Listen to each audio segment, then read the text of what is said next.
Just a big morning from Xavier Expressions. The sun is absolutely glorious today. Obviously we've got the sounds of people going to work and all the glorious things that show the beginning of a new day.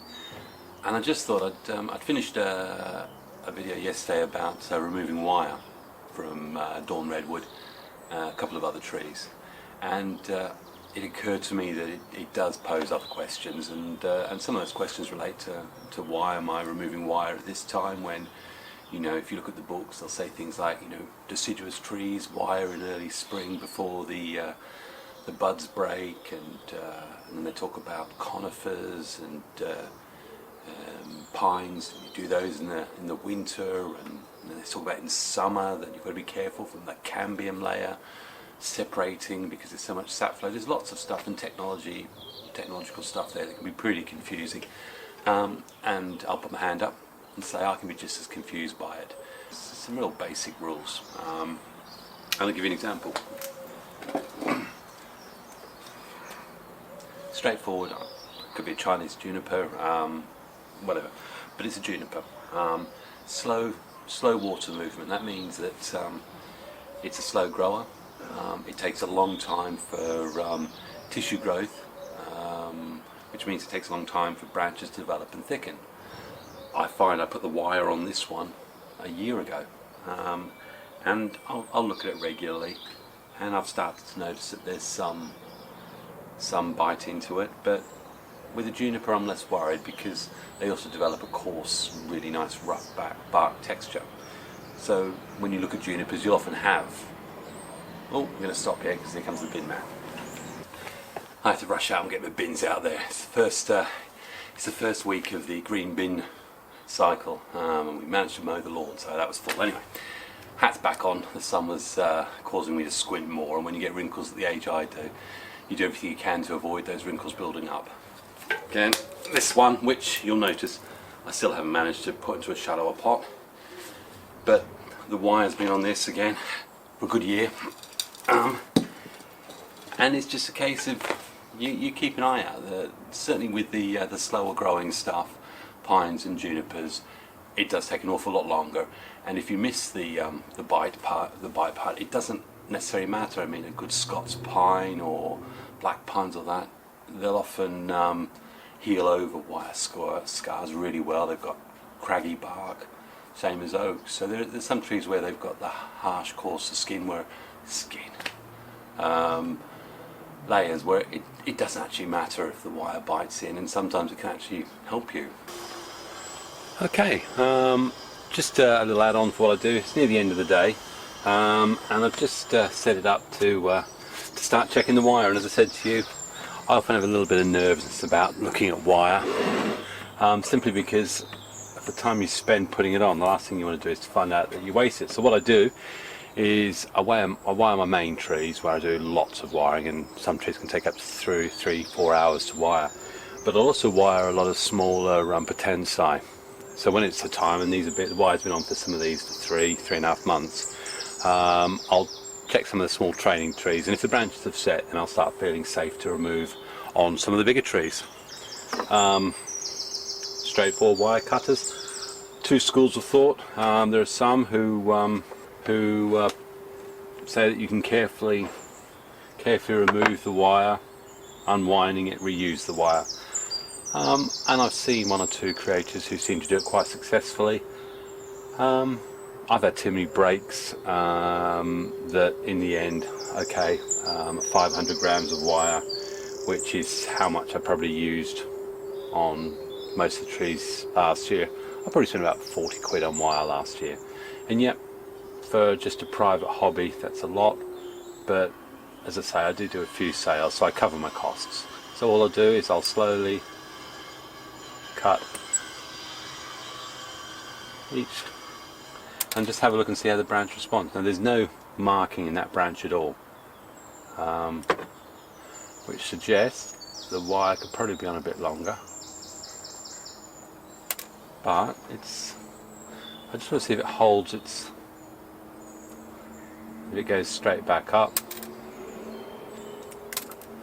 And I'm happy there. There's got a bit of branching there, and I will literally go around to each of the different rings. I would rather in the end take it off just as tough. I mean, there's not any sign of marking there at all.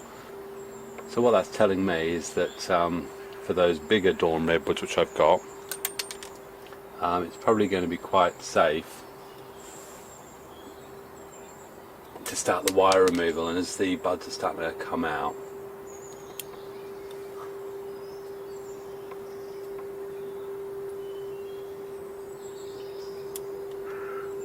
and just don't be in a hurry. And I say, that temptation to try and save on wire is there, I know. And I think sometimes with a thicker wire I might. So it's maintaining some movement. It may be that'll come out over time, but I'll watch this, come back to it tomorrow, have a look and see if there's been any loss of shape. But if not, then I will start the process over the next week of dewiring the bigger trees. Be careful, the buds are obviously very delicate. And I say the reason is those buds are coming out, they're going to send fronds out very quickly, and soon it could well get just a little bit more difficult and awkward to get to the wiring without knocking the fronds. This is definitely one of those jobs you can do where have a podcast going. There's not an undue amount of concentration required.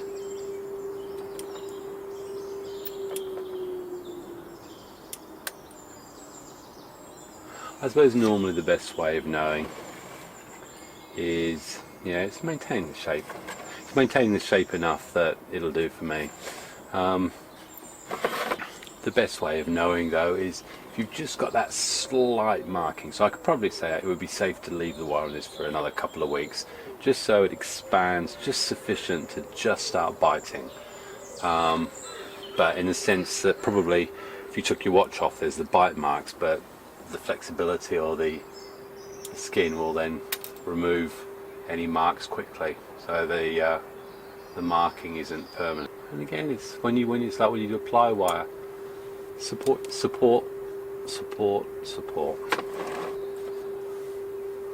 no hurry.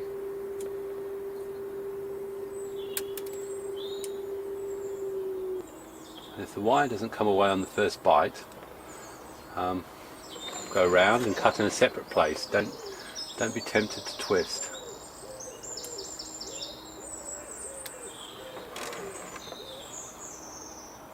And of course, while you do unwiring, you can have a look. I mean, I'm looking at this tree and I'm really quite happy with it. I think it's gonna be a lovely, lovely little tree. Little Dawn Redwood. And as I say, this was actually a cutting.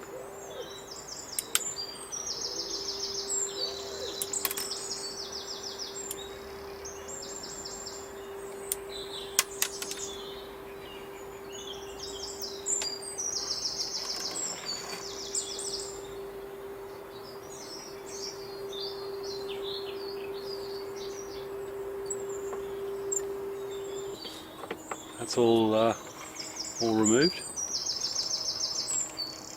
Seems to be holding its shape, so I'm quite happy. And what I'll do is I'll tend to collect all the metal, and that's the only thing to be careful. A lot of stuff goes recycling. I've got a little bag for metal bits. And just pick them all off, and they get collected. So yeah, so that's that one done. Yeah, so red oak. Again, it's a lot more of a lack of flexibility in this, so I'm hoping these shapes will hold fairly easily. Little bite there, and that's not the wire, that was me. Too much of a hurry. We may well lose the bend there.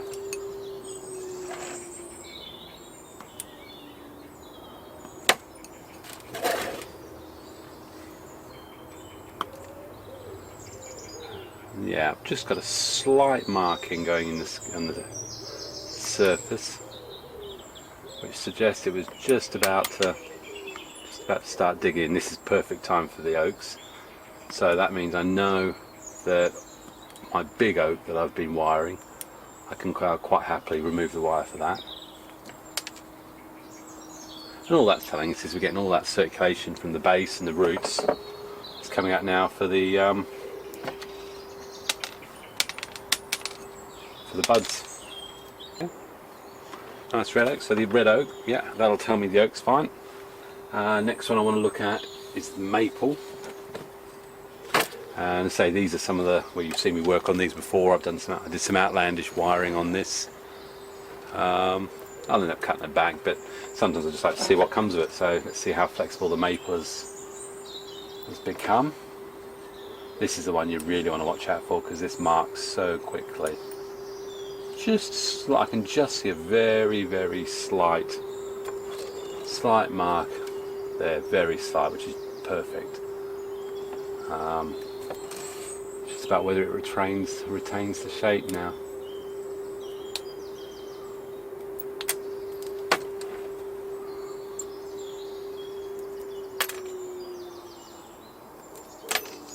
Okay.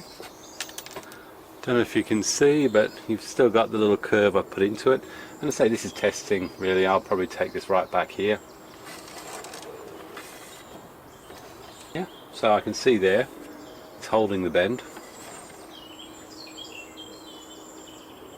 Okay, so that's telling me my more expensive maples, I can take the wire off, and probably the tridents as well. Apple. So as you can see, what I'm doing is I'm basically going through each species and seeing if they're going to hold.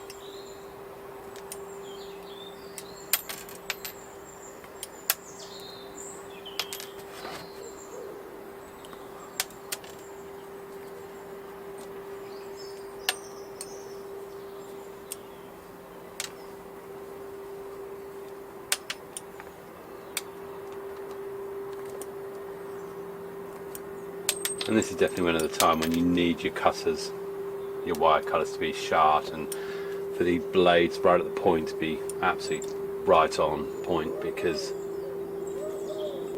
the risk is that it actually squeezes the wire and forces branch movement, which is why you still need to be able to support the branch to stop it inadvertently twisting while you're removing the wire. And it will do that. I've broken a few branches just because I've been a little tissue starting to expand with fluid.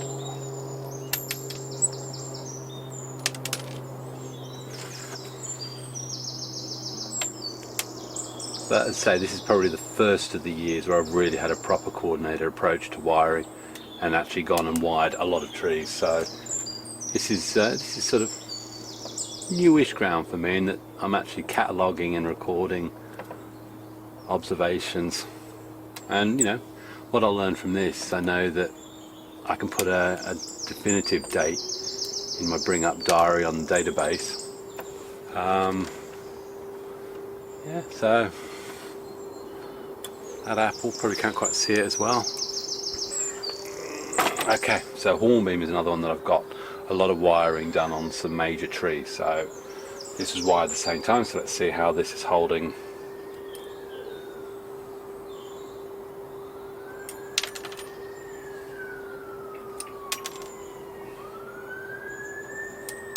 Oh, this looks like police are coming to get me. False advertising and pretending to be a presenter. Gosh, that's an sad.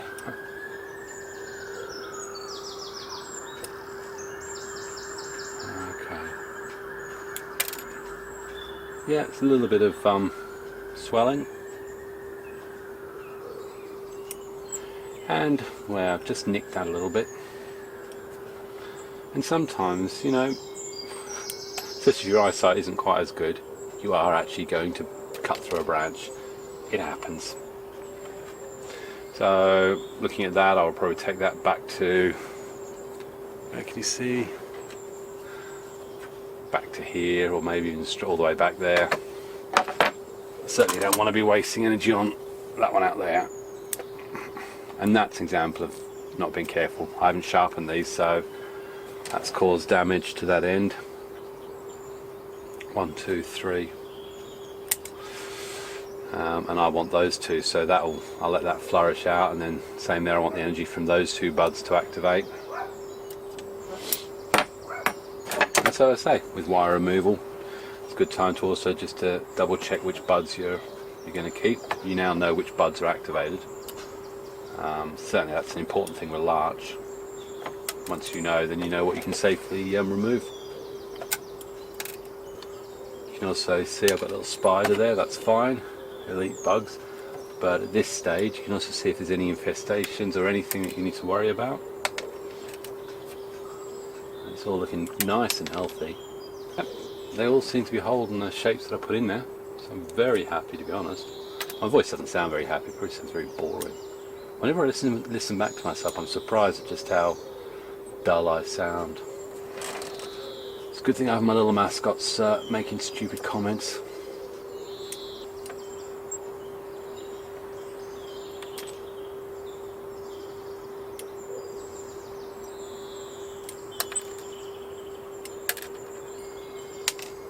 Yeah. So that one's now, and I mean the wiring, it's exaggerated, but I can see it's going to be just remove. Yeah, look at that, all those roots. Nigel, eat your heart out. Look at that. He's right, you know. Sometimes, if you're in the right mood, it can be quite relaxing, just working your way through and picking out little roots, or in this case, bits of wire. Not roots, little weeds. I don't know if these are the little Scottish bleed.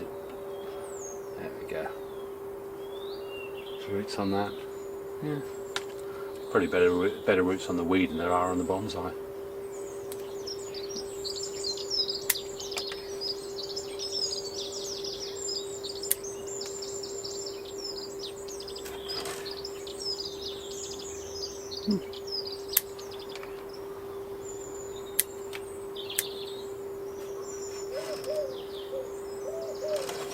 Yeah, you go to the trouble of putting all these lovely bends in them, and then you cut them out.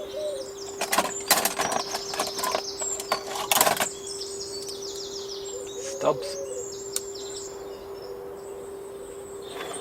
Got 1, 2, 3 coming out from that one. Not quite the same point, but yeah, probably going to be. That might be the front coming towards us. So, I mean, this branch is probably going to get removed, but I like it because it's going to help with the healing on this. Yeah, that could well be the front that way. In which case, that one is probably going to go. It's right underneath the corner of the bend as well. There we go. And so that's going to be the front. I can see that branch is going to go. Yeah, it is. Oh no, forgot. See, you can forget things. I want that for the healing. Right. So that's it. Got this monster to do now. I'm confident now that all the wiring on this, and it's no different. The process is exactly the same. This is much more valuable. I've got to be a lot more careful, but I've seen how it responded when I took the wire off one of the other silver birches, so I'm quite satisfied that that will hold its shape, and I'll remove all the wire there. There's no strict rule whether you start from the top or come from the bottom. It's just where you're happy going to. But it's not something I can do in front of the camera, because quite frankly my hands will be all over it and you won't see it. But yeah, so just off to the edge, but there you go. Right, so that's wiring, and that's what I'll be doing for the rest of today. I think one of the things I have learned is that I've wired the likes of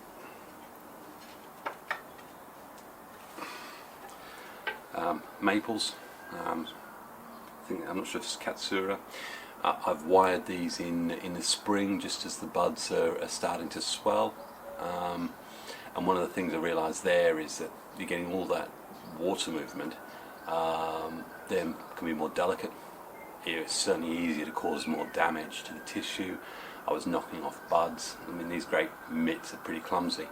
So you had to have a higher skill level.